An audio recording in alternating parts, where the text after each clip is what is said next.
Hi అండి, అందరికీ నమస్తే. Welcome back to our channel that is Lakshmi in Telugu. ఈరోజు ఒక ఎమ్మీ రెసిపీతో మీ ముందుకైతే వచ్చేసాను.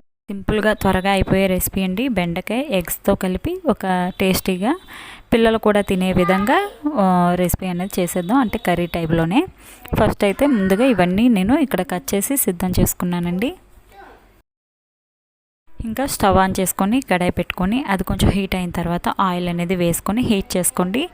ఆయిల్ హీట్ అయిన తర్వాత మనం ఇంకా దీనిలో వచ్చేసరికి కొంచెం జీలకర్ర ఆవాలు అయితే సరిపోతుందండి. ఎందుకంటే పోపు అనేది ఎక్కువగా పెట్టవసరం లేదు. ఎందుకంటే ఎగ్తో చేసే రెసిపీస్ నాన్ వెజ్ ఏమైనా సరే పోపు ఎక్కువ అవసరం లేదు కదా.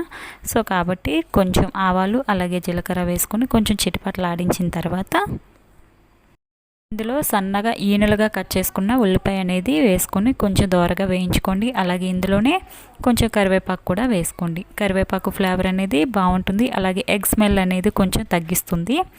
సో ఇవన్నీ వేసుకొని కొంచెం బాగా వేయించుకున్న తర్వాత ముందుగా బెండకాయను అనేది మనం శుభ్రంగా కడిగి ఆరబెట్టుకొని ఇలా ముక్కలుగా కట్ చేసుకొని ఒక అరగంట సేపు బయట పెట్టుకోవాలండి. అప్పుడే దీనిలో ఉన్న జిగురంతా పోయి మనకి కూర అనేది అంటుకోకుండా వస్తుంది.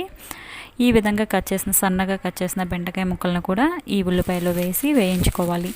ఇలా దగ్గరికి అయిన తర్వాత కొంచెం దీనిలో ఉప్పు అలాగే కొంచెం పసుపు అనేది యాడ్ చేసుకొని ఇంకా మంచిగా మూత పెట్టుకొని ఒక 5 నిమిషాలైనా సరే మగ్గించుకోవాలండి. బెండకాయ అనేది చాలా ఫాస్ట్గానే అయిపోతుంది. మధ్య మధ్యలో కలుపుతూ ఉండాలి, లేదంటే మాడిపోతుంది.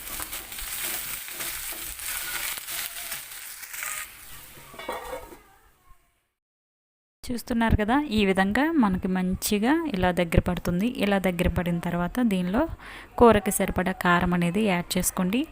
అలాగే కారం యాడ్ చేసిన తర్వాత ఇందులో నేనైతే టమాటో అనేది యాడ్ చేస్తున్నాను. ఒకవేళ మీకు టమాటో అనేది ఇష్టం లేకపోతే దాన్ని స్కిప్ చేసేసి కారం వేసిన తర్వాత మగ్గించిన తర్వాత ఎగ్ అనేది బీట్ చేసుకొని వేసుకోవచ్చు. సో ఇక్కడ టమాటో వేసుకుంటే ఆ ఫ్లేవర్ కూడా ఇంకా మంచిగా అనిపిస్తుంది కాబట్టి వేసాను. నెక్స్ట్ మళ్ళీ టమాటో వేసిన తర్వాత మూత పెట్టి మగ్గించుకున్న తర్వాత ఇంకా కాస్త దగ్గర పడిపోయింది, అంటే ఆల్మోస్ట్ కర్రీ రెడీ అయిపోయింది అనుకున్న తర్వాత మనం ఇక్కడ ఎగ్స్ అనేవి బీట్ చేసుకొని ముందుగానే పెట్టుకున్నానండి ఇక్కడ నేను బౌల్లో. ఎందుకంటే ఒక చేతితో ఫోన్ పట్టుకున్నా కాబట్టి ముందుగా బీట్ చేసాను. మీరు డైరెక్ట్గా వేసేసుకోవచ్చు.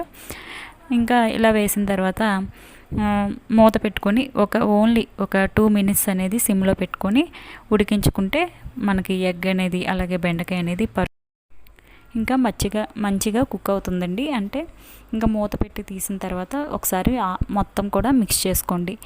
ఎప్పుడైనా సరే ఎగ్ వేసే ముందర బెండకాయ అనేది మంచిగా ఉడకాలండి. ఉడకకపోతే మనకి తినేటప్పుడు హార్డ్గా తగులుతుంది, అంత టేస్ట్ అనిపించదు. ఈ విధంగా మొత్తం మంచిగా రెడీ అయిపోయిన తర్వాత ఎగ్ వేసుకున్న తర్వాత మిక్స్ చేసుకొని ఇంకా లాస్ట్ మీరు ఫ్లేవర్ అనేది ఇష్టపడితే గరం మసాలా కూడా వేసుకోవచ్చు. చూస్తున్నారా ఎంతో ఎమ్మీగా టేస్టీగా, అలాగే పిల్లలైతే చాలా ఈజీగా తింటారు.